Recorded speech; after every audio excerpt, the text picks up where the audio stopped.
ಈರುಳ್ಳಿ ಬೆಳೆಯುವಂತಹ ಪ್ರತಿಯೊಬ್ಬ ರೈತರು ಗಮನಿಸಬೇಕಾದ ರೋಗವೆಂದರೆ ಈರುಳ್ಳಿಯಲ್ಲಿ ಬರುವಂತಹ ಎಲೆ ಚುಕ್ಕೆ ರೋಗ.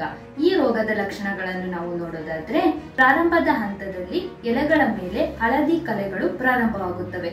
ಈ ರೋಗದ ಲಕ್ಷಣವನ್ನು ನಾವು ಗಮನಿಸಿದಾಗ ನೀರಿನಲ್ಲಿ ನೆನೆದ ಕಲೆಗಳಂತೆ ಕಂಡುಬರುತ್ತದೆ. ಅಂದರೆ ಇದನ್ನು ಇಂಗ್ಲಿಷ್ ನಲ್ಲಿ ವಾಟರ್ ಸೋಕ್ಡ್ ಲೆಷನ್ಸ್ ಅಂತ ಕೂಡ ಕರೀತಾರೆ. ತದನಂತರ ರೋಗವು ಉಲ್ಬಣವಾದಂತೆ ಈ ಕಲೆಗಳು ಎಲೆಗಳ ಮೇಲೆ, ನಾಳಗಳ ಮೇಲೆ ಹಾಗೂ ಬಲ್ಬ್ಗಳ ಮೇಲೆ ಸಹ ಉಂಟಾಗಿ ಕಂದು ಅಥವಾ ಕಪ್ಪು ಬಣ್ಣಕ್ಕೆ ತಿರುಗಿ ಸಂಪೂರ್ಣವಾಗಿ ಗಿಡವನ್ನು ಹಾನಿಗೊಳಿಸುತ್ತದೆ. ಹಾಗಾದ್ರೆ ಈ ರೋಗವನ್ನು ನಾವು ವೈಜ್ಞಾನಿಕವಾಗಿ ಹೇಗೆ ತಡೆಗಟ್ಟೋದು ಅಂತ ನೋಡೋದಾದ್ರೆ, ಅಮಿಸ್ಟರ್ ಟಾಪ್ 200 ml 1 ಎಕರೆಗೆ, ಕವಚ್ ಫ್ಲೋ 400 ml 1 ಎಕರೆಗೆ ಅಥವಾ ಸರ್ಕ್ಯಾಡಿಸ್ ಪ್ಲಸ್ 320 ml 1 ಎಕರೆಗೆ ಬಳಸಬೇಕು. ಈ ವಿಡಿಯೋದಲ್ಲಿ ಮೆನ್ಷನ್ ಮಾಡಿರುವಂತಹ ಪ್ರತಿಯೊಂದು ಪ್ರಾಡಕ್ಟ್ ಸಹ ನಮ್ಮ ಅಗ್ರಿಪ್ಲೆಕ್ಸ್ ಇಂಡಿಯಾ ವೆಬ್ಸೈಟ್ ಅಲ್ಲಿ ಸಿಗುತ್ತೆ. ನೀವು ಪರ್ಚೇಸ್ ಮಾಡಬಹುದು.